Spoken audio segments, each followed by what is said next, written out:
Nors įprasta manyti, jog nebalsuojantis piliečiai yra pasyvūs ir atitrūkę nuo politinio valstybės gyvenimo, iš tiesų vis daugiau piliečių savo nebalsavimu išreiškia pilietinę poziciją, deklaruojančią nepasitenkinimą tiek dabartinę valdžią, partijomis, tiek kandidatuojančiais rinkimuose. Tokia rinkėjų pozicija neturėtų būti laikoma apolitiška ar nepilietiška.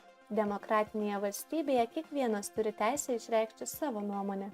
Vieni balsuodami, kiti sugadindami balsavimo biuletenius, o treti sąmoningai pasirinkdami nebalsuoti. Žmonės, kurie neina balsuoti, iš ties gali būti suskirstyti į keletą grupių. Ir yra tam tikra didžiulė grupė žmonių, kurie neina balsuoti ne todėl, kad jie ignoruoja bendrai valstybę ir valstybės, taip sakant, egzistuojančias taisyklės.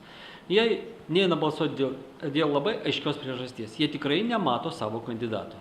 Nes jų reikalavimai, kažkokie tai tenai lūkesčiai yra tokie konkretūs, kad neatitinka niekas ir todėl jie neina.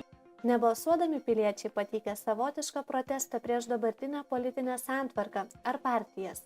Įvertinę jau atliktus ar kaip tik neatliktus partijų darbus ir nematydami tolesnių darbų perspektyvos, piliečiai aplenkia rinkimų balsadėžes siųsdami valdžiai žinutę, jog ji eina ne tuo keliu.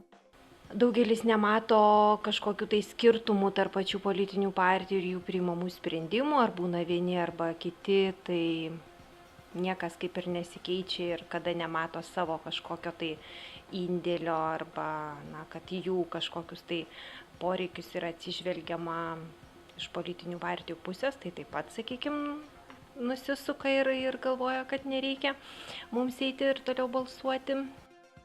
Ir nors ką tik praėjusiuose prezidento rinkimuose rinkėjų aktyvumas mažai kuo skyrėsi nuo ankstesnių rinkimų, tačiau galima įžvelgti tendenciją, jog nebalsavusių tarpe piliečių dalis, taip išreiškinti savo poziciją, padidėjo. Mat nenorėdami antroje kadencijoje matyti dabartinę prezidentę ir kandidatų sąraše nerasdami tinkamo šaliai bei piliečių interesus atstovausiančio valstybės vadovo, nusprendė imtis tylaus protesto nebalsuojant.